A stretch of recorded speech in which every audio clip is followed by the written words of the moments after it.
에베소 6장 10절에서 14절까지 말씀. 네, 우리 다 차야신 줄 알고 한 절씩 교독하도록 하겠습니다. 끝으로 너희가 주 안에서와 그의 힘의 능력으로 강건하여지고 마귀의 관계를 능히 대적하기 위하여 하나님의 전신갑주를 입으라. 우리의 씨름은 혈과 육을 상대하는 것이 아니요 통치자들과 권세들과 이 어둠의 세상 주관자들과 하늘에 있는 악한 영들을 상대함이라. 그러므로 하나님의 전신갑주를 취하라. 이는 악한 날에 너희가 능히 대적하고 모든 일을 행한 후에 서기 위함이니라. 같이 읽겠습니다. 그런즉 서서 진리로 너희 허리띠를 띠고 의의 호심경을 붙이고. 아멘. 하나님의 말씀입니다. 박보영 목사님 매형분이 예전에 한번 이제 죽음의 위기들을 사선들을 넘기신 적이 있습니다. 박보영 목사님께서 기도를 하시는 중에 하나님께서 이제 매형을 데려가신다고 하셨어요. 그럼 100%거든요. 그래서 매형을 찾아가서 매형 이제 한테 하나님이 데려가신다고 하셨다. 하나님 은혜를 주지 어떻게 아냐. 우리 금식하고 기도하자. 그리고 뭐 여러 가지 이야기들을 하셨죠. 뭐 억압을 깨트리기도 하고 여러 가지 상황들을 허락해서 하나님 뜻을 돌이키실 수 있도록 하나님 기회를 달라고 살려달라고 이제 기도하자고 했는데 처음에는 콧방이 끼셨어요. 왜냐하면 너무 건강하셨거든요. 이분이 이제 미국에 이민을 오셔서 야구도 하셨고 몸도 좋으시고 덩치도 크시고 너무 건강하신 분이셨어요. 그러니까 처음엔 안 믿으셨죠. 그러나 불과 얼마 있다가 가난 말기 판정으로 죽음의 문턱 앞에 가게 되었습니다. 한 발짝만 넘으면 끝나는 상황이 되었습니다.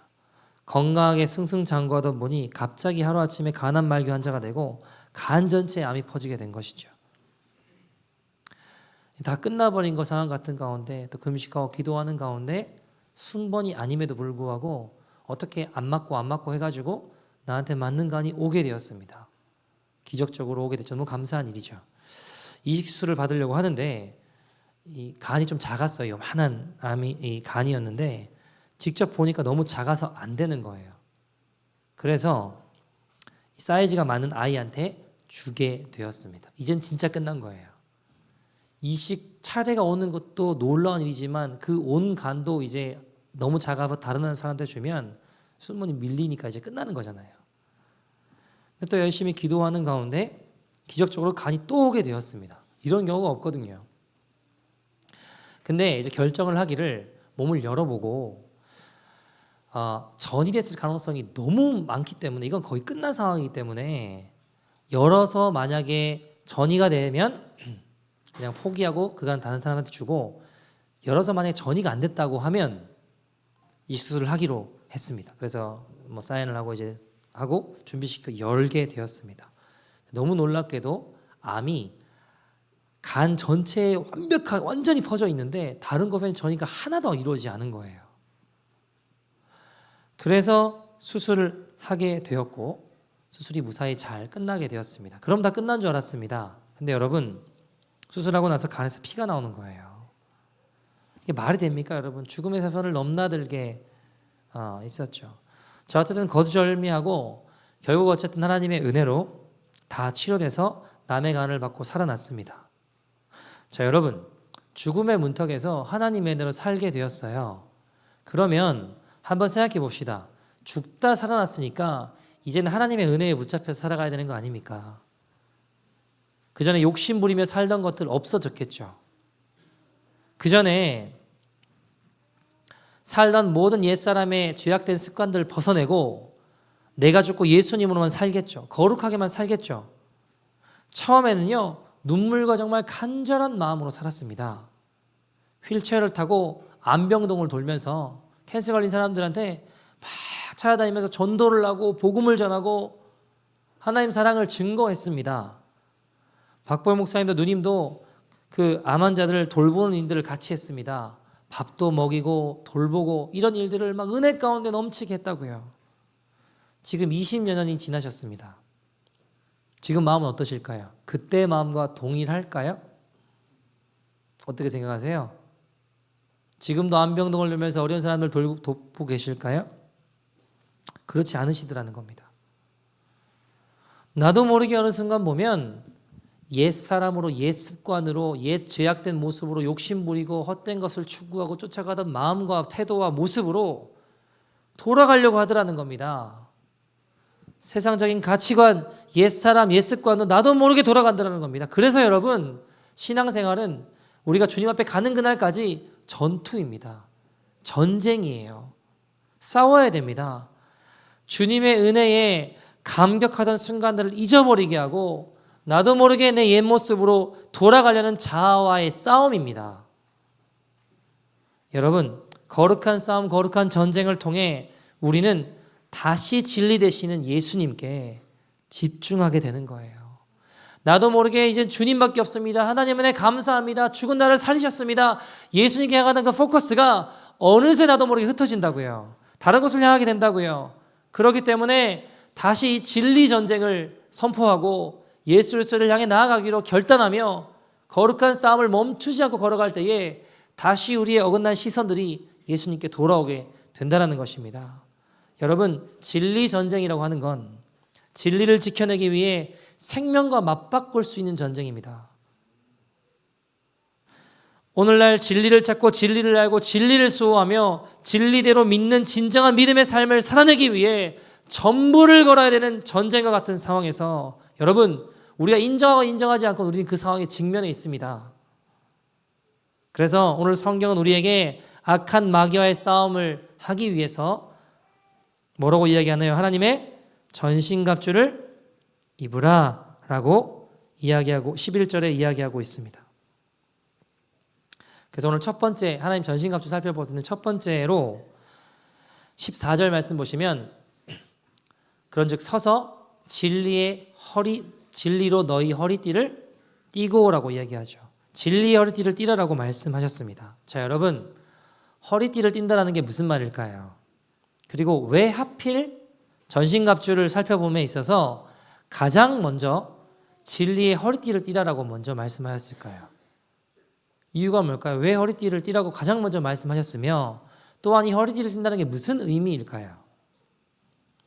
여러분, 당시 로마 시대 때 우리가 영화 같은 데 보면 군사들이 옷 입었는 거 이렇게 기억나시죠? 그런 옷을 보시면 옷이 뭔가 천 가지고 둘둘 말아서 너플너플 입는 옷이에요. 그냥 두면 이렇게 옷 움직이기에 불편할 수 있는 옷들입니다. 뭘 할 수 없어요. 그냥 옷만 두른 채는 싸움을 할 수도 없고 이동하기도 불편하고 여러 가지 어려움이 있다는 겁니다. 그래서 그 옷을 잡아주는 허리띠가 필요한 겁니다.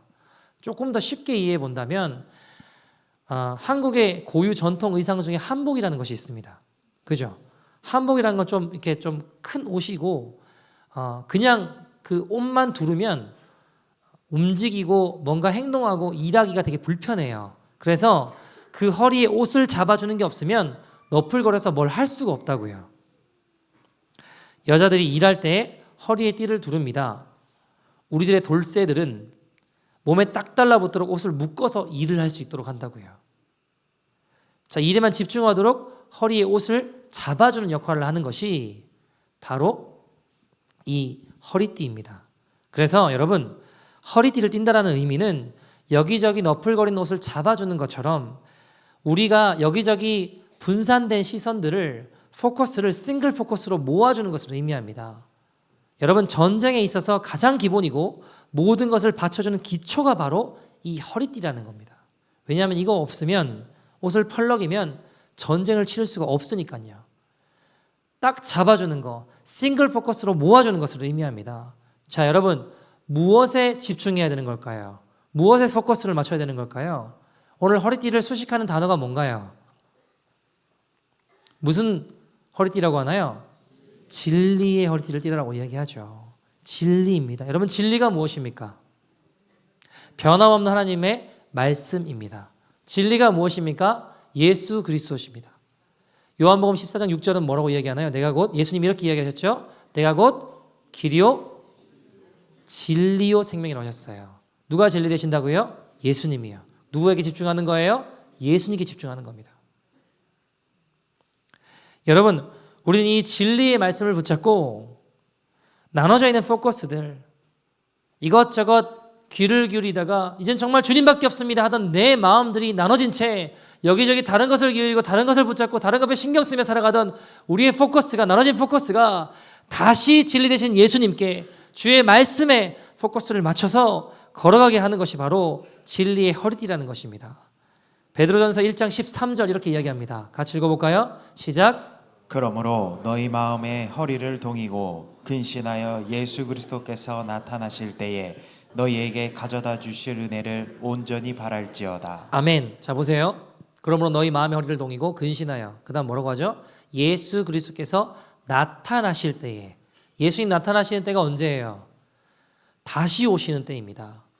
예수님 다시 오시는, 심판주로 오시는 마지막 때입니다. 그때 어떻게 하라고 하나요? 너희 마음의 허리를 동이라라고 말씀하셨어요.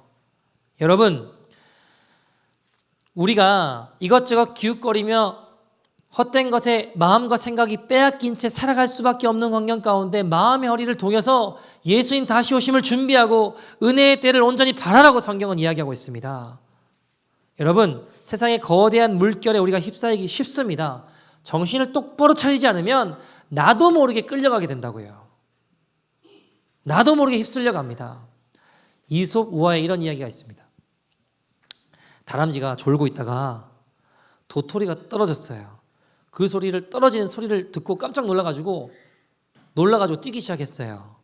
다람쥐가 뛰니까 옆에 있던 토끼가 놀라서 같이 뛰는 거예요. 토끼가 뛰니까 옆에 있던 노루가 뭔가 뭔 일이 났는가 보다 하고 같이 뛰는 겁니다. 노루가 뛰니까 얼룩말이 뛰고 얼룩말이 뛰니까 나중엔 사자가 뜁니다.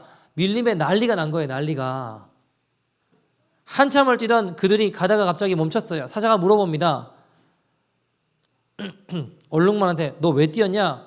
그러니까 얼룩말은 노루한테 너는 왜 뛰었냐? 그러니까 노루가 토끼한테 너는 왜 뛰냐? 토끼가 다람쥐한테 물었습니다. 너 왜 뛰었냐?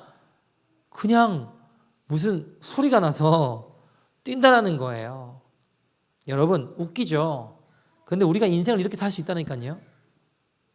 왜 뛰어가는지도 모르고 남들 뛰어가니까 남들 스텝에 맞춰서 살아간다고요. 그거 안 맞춰가면 불안해지고, 남들 걸어가는 스텝에 맞추지 못하면 내가 왜 뛰는지도 모른 채 불안한 채 같이 뛰고 있는 거예요. 여러분, 교회를 왜 다닙니까? 그냥 교회를 왜 다닙니까?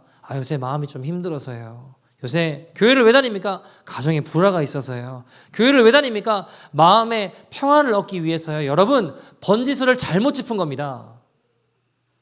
이렇게는 1000년을 다녀도 하나님과 상관없는 신앙입니다. 여러분, 이 진리의 왜곡 현상이 얼마나 무서운지 아십니까? 마귀는 많은 사람들이 모인 것에 절대 무서워하지 않아요. 얼마나 모였느냐 두려워하지 않습니다, 여러분. 교회는 얼마나 많은 사람이 모였느냐가 절대 중요하지 않습니다. 모인 사람이 어떤 사람이냐가 중요한 것입니다. 모인 사람들이 어떤 정도로 변화가 있느냐가 중요한 것이지, 여러분, 초대교회는 절대 숫자로 승부 보지 않았습니다. 초대교회는 진짜 배기로 승부 봤다고요. 여러분, 예수님은요, 많은 사람을 모으는 건 너무 쉬운 일이셨어요. 왜요? 기적을 베푸시면 되니까. 근데 예수님은 그 방법을 취하지 않으셨다고요. 예수님의 결론은 기적을 베푸시는 게 아니었어요. 예수님의 결론은 12제자를 부르시고 자신과 같은 존재를 만들어 가셨다고요. 제자 삼으셨다고요. 그래서 그 제자들이 전 세계를 뒤집은 것입니다. 여러분, 우리가 진리에 집중하면 하나님 역사하십니다. 하나님 역사는 진리의 허리띠를 띠고 거룩한 싸움을 멈추지 않는 자들을 통하여 일어납니다. 이 마지막 때에 여러분, 거룩한 싸움을 멈추지 마십시오. 여러분, 여러 가지로 우리의 포커스를 자꾸 하나님 말씀이 아니라, 진리 되신 예수님이 아니라 다른 것으로 정신 팔리게 하는 것들이 많아요. 그런 유혹이 참 많습니다. 거기에 속으면 나도 모르게 끌려가는 겁니다. 나도 모르게 토끼처럼 다람쥐처럼 뛰어다니는 거예요. 왜 뛰는지도 모르고, 남들 결혼하니까 결혼하고, 남들 집 사니까 집 사고, 남들 원하는 스텝 못 맞추면 불행해 보이고, 그게 인생이 끌려가는 거예요. 여러분, 우리가 진리에 집중하면 다른 것이 부럽지 않습니다. 다른 것이 보이지 않습니다. 진리에 집중하면 다른 것에 속지 않는다는 것입니다. 그래서 여러분, 진리가 중요합니다. 하나님 앞에 가면요, 너 몇 년 신앙생활 했냐? 너 세상에서 무엇을 이루었냐? 어떤 능력이 있냐? 이런 거 아무것도 중요하지 않습니다. 여러분, 우리의 시선이 자꾸 나눠질 틈을 주면 안 돼요. 나는 오늘 목사님 오늘 교회 처음 나왔으니까 아직 목사님 전화 침례를 받아본 적이 없고 저는 아직 이게 뭔지 잘 모르니까 분위기 파악 좀 하고 좀 익히고, 여러분 이런 것에 속지 마십시오. 신앙생활은 전쟁입니다, 여러분. 지금 우리는 전쟁터에 있는 거예요. 주님 다시 만나는 그날까지 우리는 사단과의, 이 세상 권세 잡은 사단과의 전쟁터 가운데 있는 자들입니다. 여러분, 저도 예전에 교회 학교 사역하고 아이들 사역하고 할 때 그런 우를 범했지만 어떻게 하면 효과적으로 설교를 잘 할 수 있을까? 거기에 자꾸 초점을 맞춰서 어떻게 하면 많은 사람들이 잘 알아듣게 할 수 있을까를 자꾸 초점 맞추다 보니까 진리에서 벗어날 때가 있더라고요. 어긋날 때가 있더라고요. 진리를 외치지 않게 되더라고요. 포커스가 자꾸 다른 곳으로 가는 거예요. 나눠진 겁니다. 여러분, 이것이 저는 이 시대의 비극이라고 생각합니다. 여름 성경학교 하는 목적이 거듭나게 해서 영혼 구원하는 게 목적인 것처럼 겉에 두고 있지만 사실은 교회에 재미 붙이게 하고 친구를 사귀게 하고 그 결과 여러분 모태신앙이 돼서 15년, 20년을 다녀도 아직도 거듭나지 못하고 아직도 예배가 지겹고 아직도 세상 아이들과 다를 바 없다면 여러분, 그것은 이유가 어디에 있느냐? 열심히 없어서 그런 게 아니에요. 교회에 프로그램이 없어서 그런 거 아닙니다. 여러분, 시스템이 잘못되어서가 아니고 그들의 심장에 진리가 들어가지 않아서입니다. 어른들도 마찬가지입니다. 여러분, 지나치게 친절한 교회는 진리 접근 자체를 막고 있을 수 있습니다. 무슨 말이냐? 여러분, 오늘날 교회에 오는데 성경책이 필요가 없어요. PPT 다 나오니까. PPT 다 쏴주는데 무슨 성경책이 필요합니까? 오늘날 교회가 너무 친절합니다. 여러분, 친절해야죠. 친절해야 되는 이유가 있다면 진리를 위해서 친절해야죠. 그러나 진리가 사라져버리고 친절한 것에만 목적이 두게 된다면 비참해지는 겁니다. 여러분, 교회는 서비스 기관이 아닙니다. 교회는 교육 장소도 아닙니다. 교회는 사람 만나러 온 장소도 아니에요. 그래서 여러분, 이런 잘못된 포커스에 나눠져서 진리에서 벗어나다 보면 교회에 자꾸 이상한 현상들이 벌어져요. 예를 들어 볼까요? 저희 교회는 직분이 없으니까, 집사건사 장로는 직분이 없으니까 그런 일이 없을 수 있겠지만 교회를 보다 보면 장로 투표했는데 떨어졌어요. 교회 떠납니다. 그런 분들 계세요. 권사 투표했는데 떨어졌어요. 교회 떠나는 거예요. 안수집사 투표했는데 떨어졌어요. 교회 떠납니다. 왜 떠날까요, 여러분? 왜 떠날까요? 이유는 진리를 붙잡지 못한 채 지극히 자기가 만들어 놓은 종교적인 성향에 의해서 교회를 다녀 주었기 때문입니다. 다녀만 주었기 때문이에요. 여러분, 오늘날 기독교는 기복화되어서 세상 사람들이 놀랄 만큼 교회에 들어오면 세상 냄새가 물씬 나더라는 겁니다. 교회 안에 들어왔는데도 남말하고 뒷말하고 뒷담화하고 비난하고 그 사람만 없으면 여전히 이게 교회인지 세상인지 구분이 안 가게 되었다는 겁니다. 세상에 물질 많은 거 열심히 자랑하고 내가 가진 지위 자랑하고, 여러분, 교회는 그런 곳이 아닙니다. 이 병을 치료하기 전에 절대 구원은 없는 거예요. 그래서 여러분, 우리가 무엇에 집중해야 됩니까? 진리에 집중해야 됩니다. 여러분, 제가 말씀대로 하자는데 뭐가 그렇게 극단적이라고 말을, 제가 십자가교회 너무 극단적이래요. 저는 사실 여러분 진짜 진심으로 굉장히 마일드하게 목회하고 있다고 생각하고 목회하거든요. 저 굉장히 마일드하게 이렇게 마일드도 되나 싶을 만큼 저는 그런 생각 가지고 목회를 하고 있는데 십자가교회는 어떻게 그렇게 사네요. 너무 극단적인 거 아니에요. 근데 충격이었어요. 저 굉장히 마일드하다고 생각하고 목회를 하고 있는데 여러분 말씀대로 살자, 말씀대로 순종하자, 다른 것에 나눠진 시선을 우리가 거두고 진리의 말씀에 우리의 삶의 기준을 두고 예수 그리스도께 포커스를 두자. 이게 뭐가 극단적입니까 여러분? 자 여러분 로마 시대 때 로마의 군병들 로마의 허리띠는 그들의 몸을 구속했지만 그것이 이동과 전투에 있어서는 그들을 자유롭게 했습니다. 탁 싸니까 그들은 이제 자유롭게 이동할 수 있고 자유롭게 전투할 수 있었어요. 마찬가지로 진리는 우리를 구속하는 것 같지만 그 진리가 우리를 자유롭게 합니다. 예수님 친히 로마서 8장 32절에 뭐라고 하셨죠? 진리를 알지니 진리가 너희를 자유케 하리라. 아멘. 여러분 그에 비해 마귀는 거짓의 압이라고 이야기합니다. 그러니까 참 진리에 우리가 접근하는 걸 막아서 거짓말로 가려서 진리로 나오지 못하게 하는 게 사단이 하는 일이라고요. 거짓하고 은폐하고 축소하고 과장시키면서 거짓 우리를 진리 가운데 나오지 못하게, 참 가운데 나오지 못하게, 진실함 가운데 나오지 못하게 하는 게 사단이 하는 일입니다. 거짓 우리를 자꾸 속여요. 진리에 집중하지 못하게 해요. 그래서 진정한 자유에서 우리 영혼을 자꾸 빼앗아 가려고 하는 게 사단이 하는 일이라는 겁니다. 제가 이번에 미국 집회 가는데 어떤 성도님 집에 신방을 갔어요. 식사하고 교제하는데 그분이 이제 이런 이야기를 하시더라고요. 이분이 특수 청소하는 일을 하신대요. 처음에 미국에 이민 오셔서 너무너무 힘들고 단칸방에 여러 가지 어려운 일들을 못 먹고 못 입고 여러 가지 어려운 일들을 겪으시다가 어쨌든 지금은 그 특수 청소라고 하면 레스토랑 이런 데 뭐 후드라든가 이런 거 사람들이 일반적으로 청소하기 힘든 거 있잖아요. 그거를 이제 청소하시고 그거를 갈아주고 뭐 이런 일들을 하신대요. 코로나도 없으셨대요. 비즈니스 너무 잘 됐대요.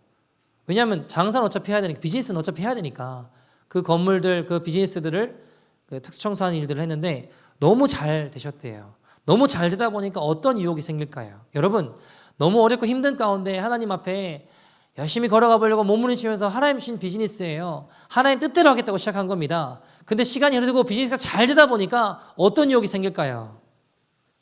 대충 모른대요. 내가 어떻게 하는지는 모른다는 거예요. 대충 청소해주고 돈 달라고 해도 그냥 줘야 된다는 겁니다. 왜요?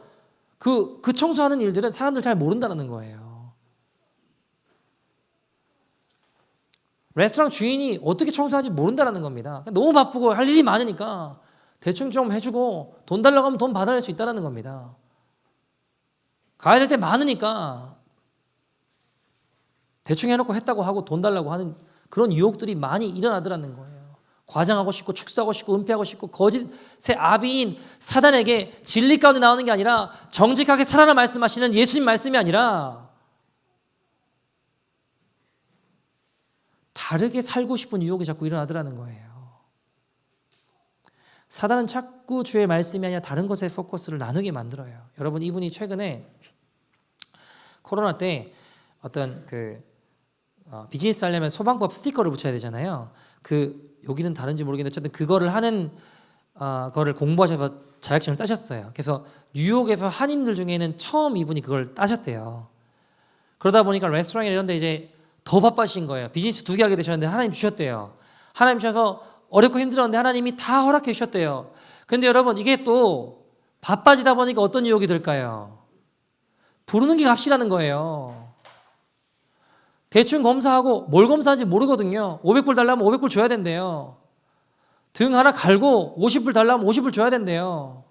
레이블 내가 부르는 게 값이래요. 정직하게 일하고 일한 만큼 받는 게 아니라 욕심이 생기고 거짓으로 은폐하고 그냥 붙여주고 돈 달라고 하는 대로 받을 수 있다는 겁니다. 그런 유혹이 자꾸 일어나더라는 거예요. 하나님 말씀대로 순종하며 진리의 빛 가운데 거하면서 걸어가는 게 아니라 내 안에 갈등과 다른 마음들이 자꾸 일어나더라는 겁니다. 포커스가 말씀이 아니고 예수님이 아니고 자꾸 나눠지더라는 거예요. 다른 것에 자꾸 나도 모르게 귀가 솔깃해지더라는 겁니다. 자, 여러분, 대충 해도 모르니까 점검 안 하고 500불 그러면 그대로 되는 거니까 거짓말하고 싶고 과장하고 싶고 그렇게 걸어가고 싶은 거죠. 이분이 다시 정신을 차리고 진리의 허리띠를 두르시는 거예요. 하나님, 내 나눠진 포커스를 주의 말씀에 예수님께 둡니다. 진리로 중심 잡고 살아가려고 하는 거예요. 유혹이 일어나지만 진리의 허리띠를 띠고 싸우면서 걸어가는 거예요. 여러분, 마귀는 우리를 자꾸 속입니다. 그냥 500불이라고 해. 그냥 손 안 보고 손 봤다고 해. 여러분, 우리의 시선을 진리에서 하나님 말씀에서 자꾸 멀어지게 하는 게 사단이 하는 일입니다. 거짓으로 과장으로 은폐하거나 축소해서 우리를 자꾸 진리에서 멀어지게 한다고요. 말씀의 포커스를 자꾸 예수님이 아니라 다른 것에 관심을 두고 다른 것에 집중하고 다른 것에 빠져들게 만든다고요. 자, 여러분, 그럼 어떻게 해야 될까요? 우리가 정신 차리지 않으면 나도 모르게 예수님, 하나님 말씀이 아니라 다른 것에 정신이 팔려 있잖아요. 정신 차려보면 포커스가 나눠져 있는 내 모습을 발견할 때 있지 않습니까? 그럼 이럴 때 우리가 어떻게 해야 다시 싱글 포커스로 다시 예수님께 하나님 말씀으로 나아갈 수 있을까요? 어떻게 해야 될까요? 저는 그 방법을 시편에 나오는 셀라라는 단어를 좀 가져오고 싶어요. 여러분, 시편을 읽다 보시면 셀라라는 단어가 가로로 되어 있어요. 셀라라는 말은 무슨 말인가요? 그걸 보고 읽으라는 게 아니고요. 앞에 패러그래프가 나오는데 셀라가 있으면 셀라 때 다음 패러그래프 넘어가기 전에 잠시 쉬는 거예요.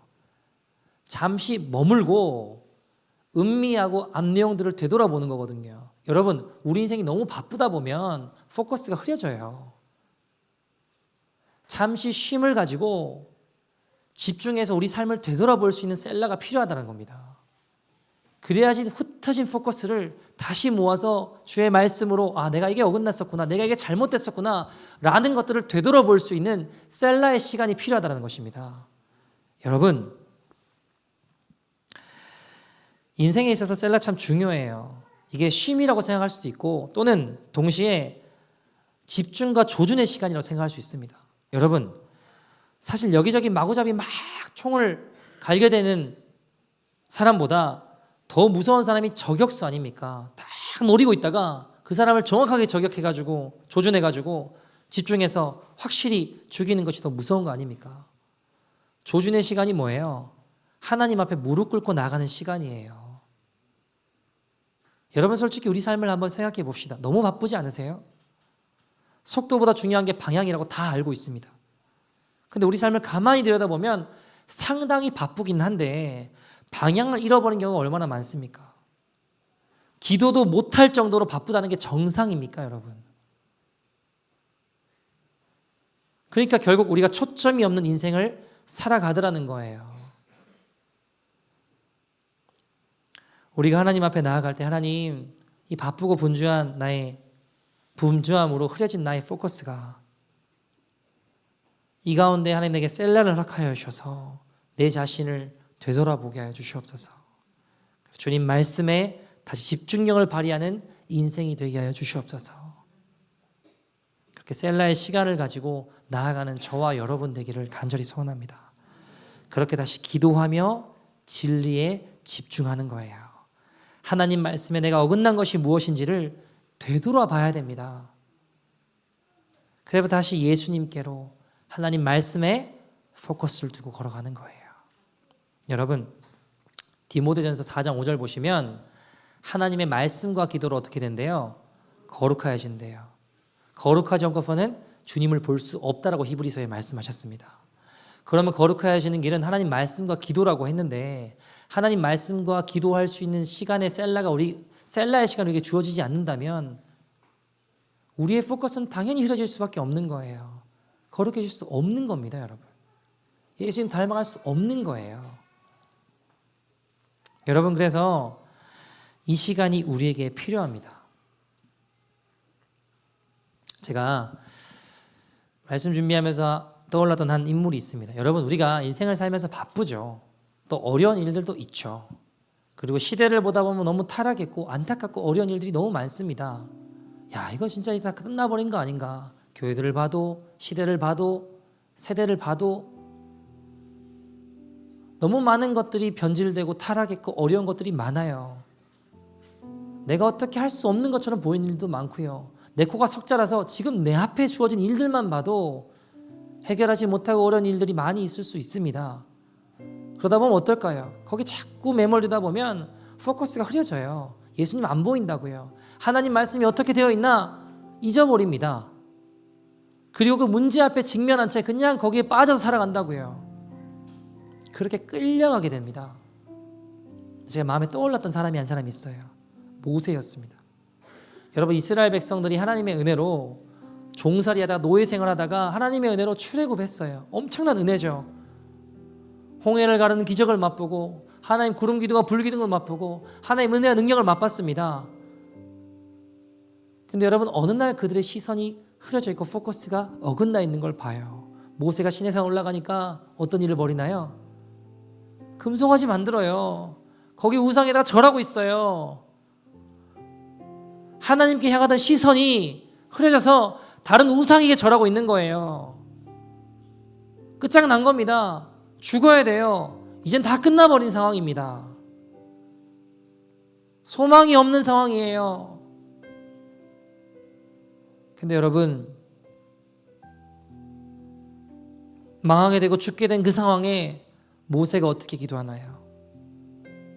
야, 끝났다. 이제는 하나님이 함께 안 가신댄다. 니네는 다 죽었다. 끝내자. 그랬나요? 잠시 모세는 셀라의 시간을 가집니다. 그리고 하나님 앞에 기도해요. 출애굽기 32장 32절에 보시면 그러나 이제 이스라엘 그들의 죄를 사하시옵소서. 주님, 그렇지 아니하시면 원하건대 주께서 기록하신 생명의 책에서 내 이름을 지워주십시오. 목숨을 걸고 그들을 위해 기도하더라고요. 이거 다 타락했네, 교회 다 썩었네, 세상 너무 악하네, 이런 말 여러분 누구나 할 수 있다고요. 그러나 우리가 그렇게 비판하기 전에 하나님, 이 시대의 교회들을 깨워주십시오. 아니면 내 이름을 지워주십시오.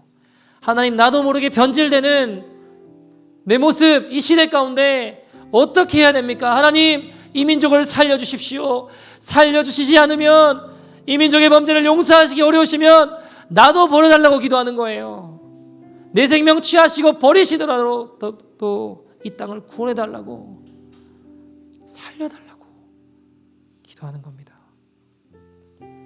여러분, 우리가 반성해야 될 게 뭘까요?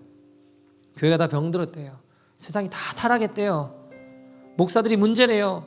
성도들이 위선자처럼 산대요. 여기서는 사랑 이야기하면서 뒤에 가서는 미워한대요. 만나면 그런 이야기합니다. 목사들이 돈을 좋아하고 성도들이 분열의 영이 틈타서 싸웁니다. 타락했어요. 정말 세상이 말세다, 악하다. 여러분, 우리 그런 이야기 하죠. 근데 여러분, 그 분석이 틀렸다는 거 아닙니다. 옳아요. 그러나 한 번이라도 모세와 같이 기도해 보셨습니까? 잠시 멈추고 셀라의 시간을 가지고 애통하며 하나님 살려달라고, 하나님 말씀에 어긋나 있고 포커스에 나도 모르게 흩어져 있는 내 모습, 주님 살려달라고. 하나님, 우리의 포커스가 진리가 아니라 돈에, 명예에, 내 커리어에 빼앗겼다고, 나눠졌다고, 금송아지에 빠진 나를, 이 나라를, 이 세대를 살려달라고.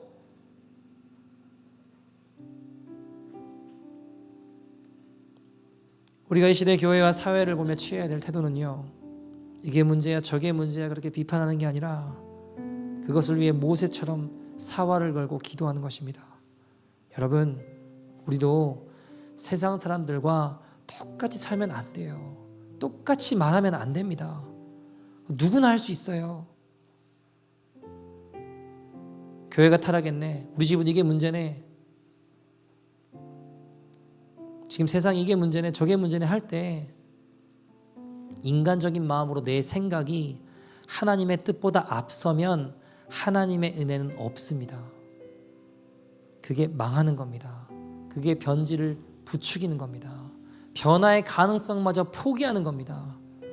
이럴 때일수록 다른 사람 판단하고 정죄하지 말고 회개하고 무릎을 꿇어야 됩니다. 그들의 나눠진 포커스를, 나의 어그러진 포커스를 나의 죄로 놓고 회개하는 거예요. 그러면 하나님의 말할 수 없는 은혜가 임합니다. 하나님의 영광을 보는 공동체가 될 것입니다. 모든 구원의 영광을 재현하며 하나님 나라가 하나님의 뜻이 이루어지는 것을 보게 될 것입니다. 여러분, 진리로 우리를 거룩하게 하옵소서. 주님 말씀하셨습니다. 나눠진 포커스가 하나님 말씀으로 새롭게 될 줄 믿습니다. 진리에 집중합시다. 말씀의 생명을 겁시다. 주님께서 모세의 기도를 들으시고 그 백성을 사하시고 새롭게 하신 것처럼 주님 우리를, 이 땅을 새롭게 하여 주시옵소서. 기도하며 나아가는 저와 여러분 되기를 간절히 소원합니다. 우리 함께 이 찬양하면서 같이 하나님 앞에 기도하는 시간 가졌으면 좋겠습니다. 말씀 앞에서 함께 찬양할까요? 말씀 앞에서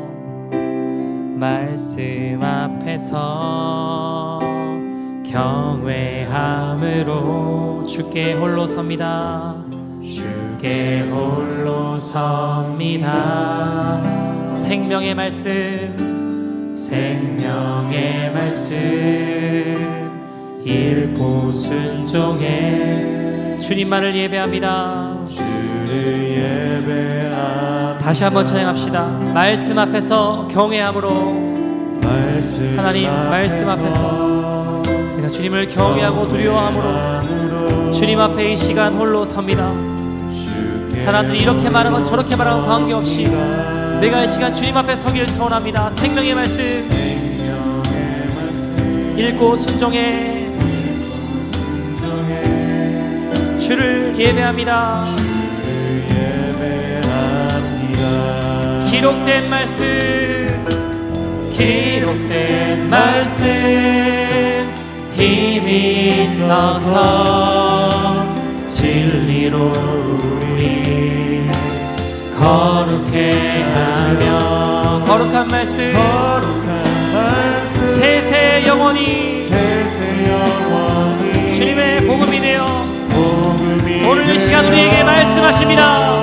말씀하신 하나님 말씀에 두려워 떠는 자, 말씀에 두려워 떠는 자, 그 말씀에 생명을 거는 자, 한 사람 찾으시는